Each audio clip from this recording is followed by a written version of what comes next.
Hi అండి. Welcome to Swarna blogs. ఎలా ఉన్నారండి? అందరూ బాగున్నారా?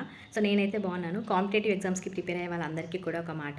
సో ఇది సజెషన్ అనుకోవచ్చు, లేకపోతే అడ్వైస్ అనుకోవచ్చు.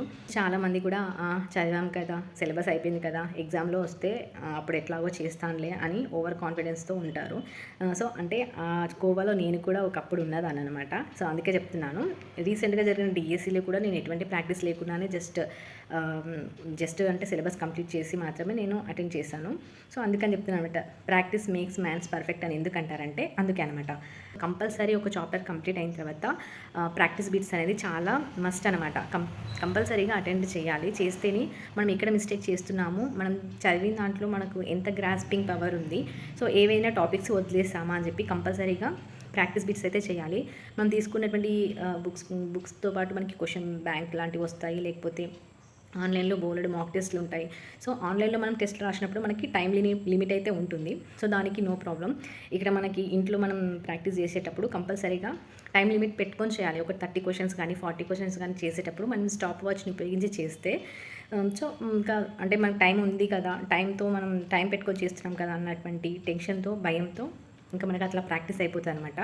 సో ఫర్ ఎగ్జాంపుల్ ఇప్పుడు ఎగ్జామ్లో చూడండి, స్టార్టింగ్లో అంటే కొత్తగా రాసే వాళ్ళైతే ఒక క్వశ్చన్, ఇప్పుడు మనకి సైకాలజీ కానీ మెథడాలజీ కానీ చాలా క్వశ్చన్స్ అప్లికేషన్ మెథడ్లోనే ఉంటాయి.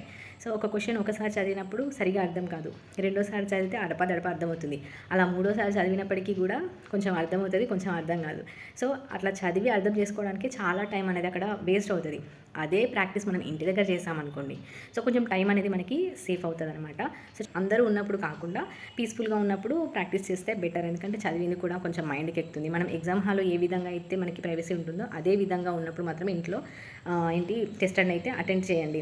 కరెక్ట్ చేసుకున్న తర్వాత ఎన్ని మిస్టేక్స్ పోయాయి, 2 పోయినాయి కదా, 5 పోయినాయి కదా అని మళ్ళీ వేరే చాప్టర్కి వెళ్ళిపోకుండా ఆ మిస్టేక్స్ ఎందుకు పోయినాయి అని చెప్పేసి మళ్ళీ లెసన్లోకి వెళ్ళి మళ్ళీ ఒకసారి చూసుకోవడం వల్ల ఆ తెలియని టాపిక్ మీద మనకి గ్రిప్ అని వస్తుంది, ప్లస్ రివిజన్ చేసుకున్నట్లు కూడా ఉంటుంది.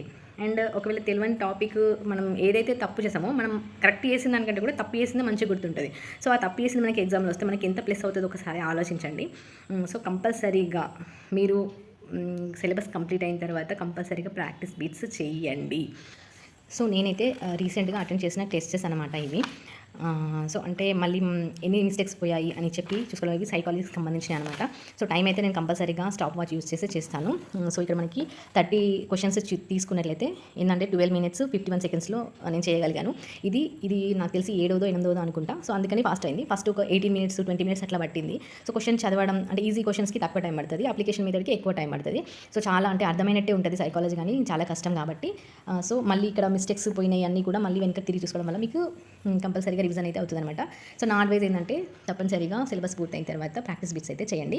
సో వీడియో నచ్చినట్లయితే లైక్ చేసి షేర్ చేయండి. మరిన్ని వీడియోస్ కోసం ఛానల్ సబ్స్క్రైబ్ చేసుకోండి. Thank you so much for watching.